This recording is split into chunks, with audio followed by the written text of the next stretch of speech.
Sheryl Green is a motivational speaker, author, and resilience coach. She's an animal rescuing badass and director of communications and cuddling for Hearts Alive Village. Sheryl, there you go. Applaud for cuddling. Sheryl admires philanthropists, entrepreneurs, and people that use lint rollers on a regular basis. Help me welcome Sheryl Green.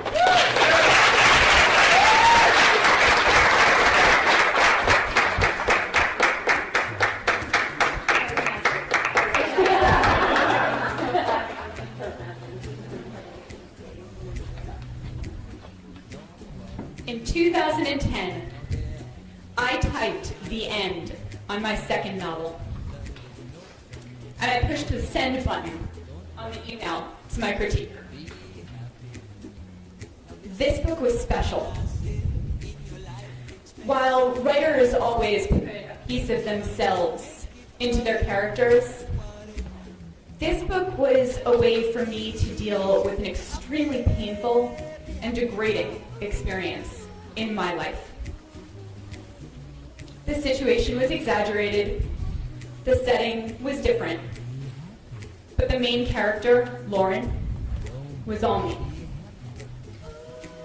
I even brought in my best friend at the time as inspiration for Tabitha, Lauren's best friend. I waited eagerly for the emails to come in telling me how amazing this book was and asking me who would play my character in the movie. I was thinking Tina Fey, Anne Hathaway, Pamela Anderson. No, probably not. But those emails never came.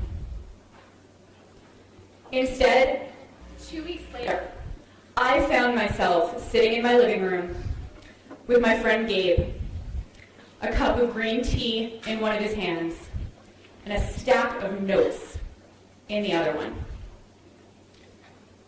The second he started talking, I got my deer in headlights expression. Sheryl, I'm a little concerned about this manuscript. Took a swig of tea, and I wish we were having this conversation in a bar.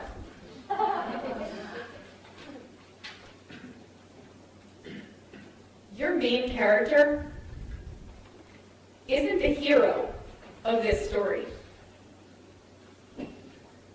Tabitha is calling all the shots. Lauren's just kind of going with the flow. Well, crap. He wasn't wrong. Lauren wasn't actually making any of her decisions. She was just going along with whatever Tabitha said. I would have to rewrite the entire book. But there was a bigger problem here. After years of therapy, Gabe had nailed my problem in one line. I wasn't the hero of my story. Have you ever stopped and asked yourself, whose life am I living? How did you get on the career path that you're on? How did you choose your significant other? Why do you drive what you drive, wear what you wear, and like what you like? So many of us are living second-hand lives. Are you?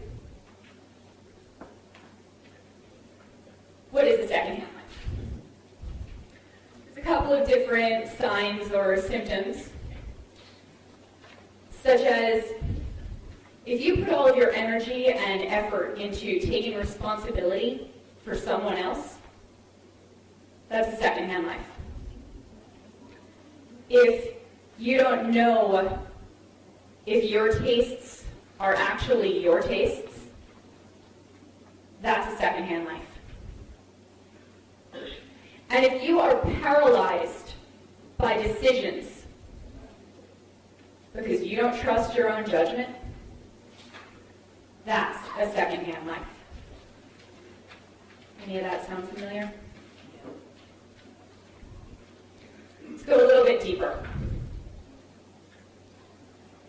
The first symptom that you're actually a secondary character is misplaced responsibility. Do you spend your time rescuing others? Now, I know what you're thinking right now. Did her introduction say she was an animal rescuer? That's not what I mean by rescue, but guilty as charged. There's a difference between healthy helping and harmful helping, or as they call it in the psychology world, codependency. Melanie Beatty explains this term in her book, Codependent No More. She says, it is a paradoxical dependency, where the person appears to be depended on, but in reality, they are dependent. They seem strong, but they feel helpless. Sounds a little bit like gibberish. So we're going to go with Cheap Trick for this definition. I want you to want me. I need you to need me. Codependent, but I went for psychology. Why? Because my mom had seen a program on profiling, and she thought it would be a good fit.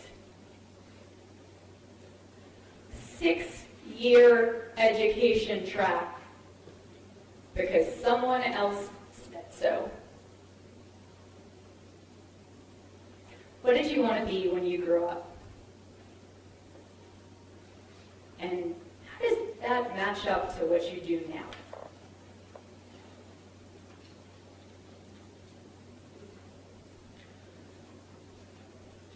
It's time to get to know the most important person in your life. You. This should be easy, you would think, unless you've never had the opportunity to do it before. If you've never, I won't say been given, taken the freedom to figure out what you like, it's difficult. Some people do this after a breakup or a divorce. They start on that path of self-discovery. Some people do it after they lose a long-term job. And some people wait until they move out on their own, and then they bawl their eyes out in a home furnishing store. So how do you do it? Self-discovery, not crying over candles. First thing you can do is start a like list. I know this sounds brutally simple, but write down 100 things that make you smile. For some of us, that's really difficult. And if it is, you can take a page out of Esther and Jerry Hicks' book about the law of attraction, Ask and It Is Given. They talk about using a process of clarity through contrast. Because sometimes it's easier to figure out what you don't like and what you don't want than it is to figure out what you do. I actually have a worksheet in the back if you guys are interested in doing that later. It's time to figure out who you are. The third symptom? Not being able to make a decision. Now, you don't have to raise your hand here, but do you find yourself putting polls on Facebook? What color should I paint my bedroom? What should I do with my hair? What should I eat for dinner? I call this decisions by committee.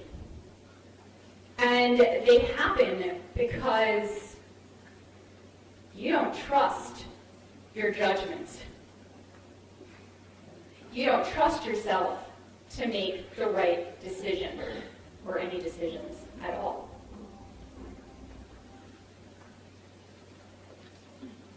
So you end up taking advice from the wrong person, or from too many people. I told you earlier about my second novel and how I had that realization that I wasn't the hero.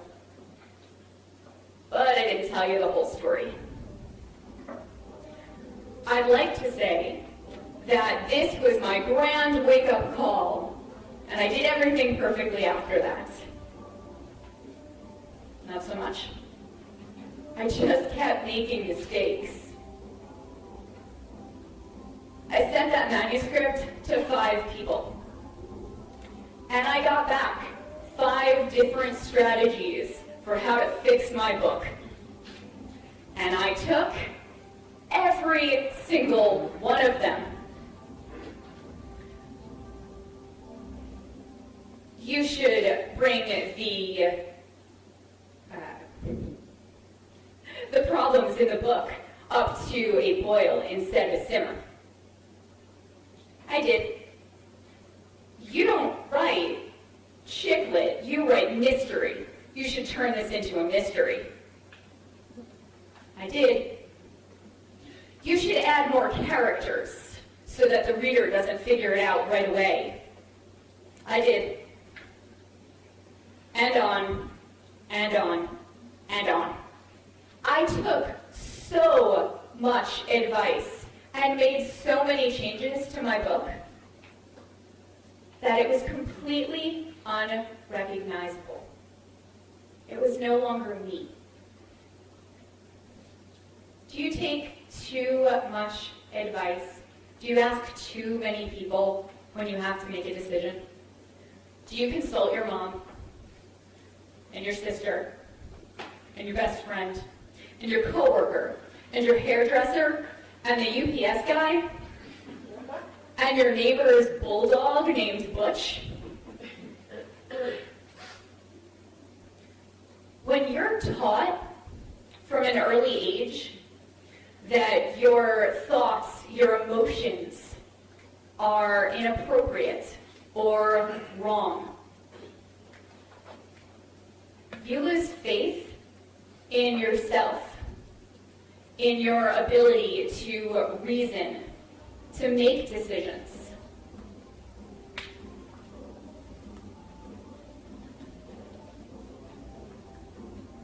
But that's something that we can build back up. How do we do it? First, stop asking unqualified people and pets for advice. If they haven't been through it, or they're not a professional coach or therapist, they have no business guiding your decisions. That's not to say that you can't lean on them for support. They can be a source of love and strength in a difficult time. It just means that you need to stop taking their word as gospel. One of my speaking mentors talks about 2 types of feedback. There's how it made you feel, which everyone is qualified to tell you. And then there's what you can do to improve, which very few people are qualified to tell you. Who in your life is actually qualified to give you advice. Second way to fix this, just start making decisions. Small ones are fine. Do you want the chicken or the steak? Your date isn't going to eat it, so you don't need to consult them.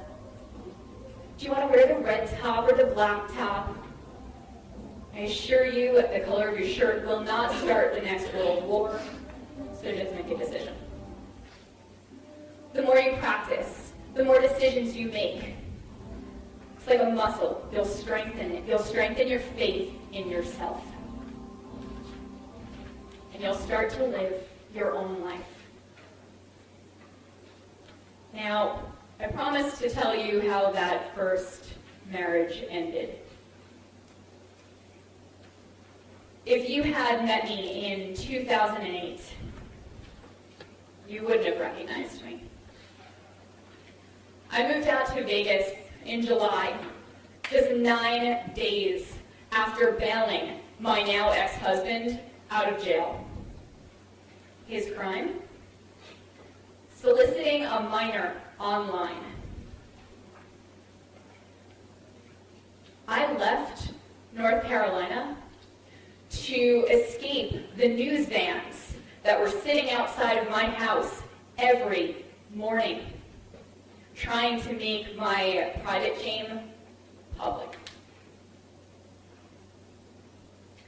I moved to Las Vegas, moved into my parents' spare bedroom.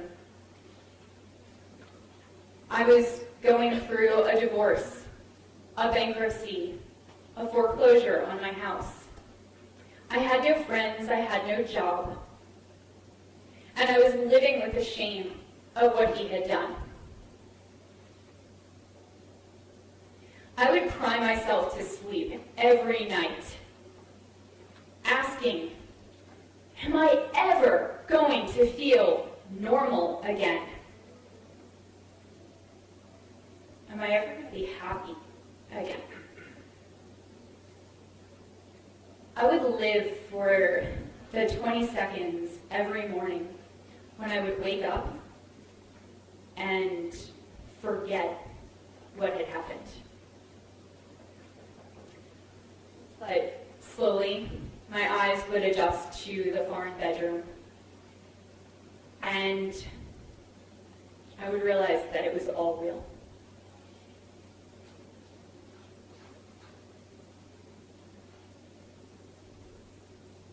My rock bottom was on the floor of the bathroom.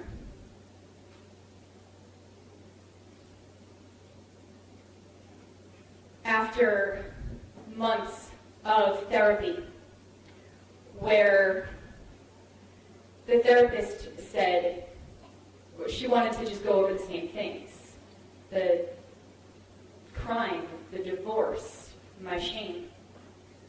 I had to relive that every time, when in reality, all I wanted to talk about was, how did I attract this guy in the first place? And how do I make sure that it never happens again?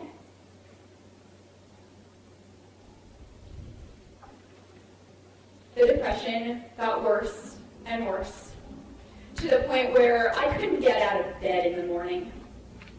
Never mind go out and get a job or make friends. And when my parents came home to find me curled up in the fetal position, tears streaming down my face onto that cold tile, I couldn't get up. And honestly, I didn't really care if I ever did.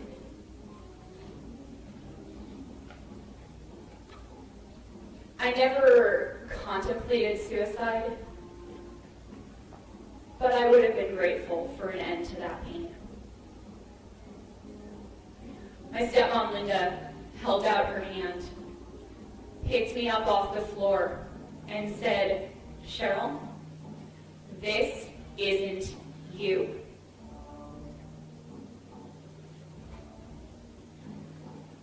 Fast forward to today. I live in a beautiful house with really great candles. I am surrounded by the most amazing friends that anybody could ever ask for. I'm building my own business. And I am married to the most amazing... Okay, fine. I'm still single. But I'm not married to a pedophile, so point for me.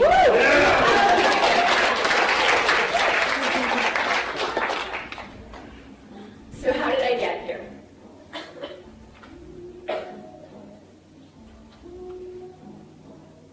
Let me tell you what happened. After thousands of dollars worth of therapy and thousands of hours reading self-help books, going to workshops and seminars, and God only knows how much Ben & Jerry's ice cream, I was able to combine everything that I learned into an easy process called surviving to thriving. It's normally $3,000, but somebody is going to get the first session for free today. You just have to answer one quick question. Since support systems are so incredibly important, what's my stepmom's name? Thank you. You're on your way to thriving. But don't worry, if you are ready to thrive, I have a couple of spots open, and as I said, normally $3,000, but since I'm here and John has been amazing to let us all come and do this, today it is going to be $1,500 for 3 months, and when you sign up, you get one of my new books for free. So just see me after, and you'll get that. Are you ready to start living your own life? To stop taking responsibility for other people and other people's problems? Give your loved ones the gift of their own issues. Stop taking on people's likes and dislikes as if they're your own. And start this process of self-discovery and figuring out who you are. And fire your committee. Only you know what's best for you. It's time to stop being the secondary character and start being the hero of your story.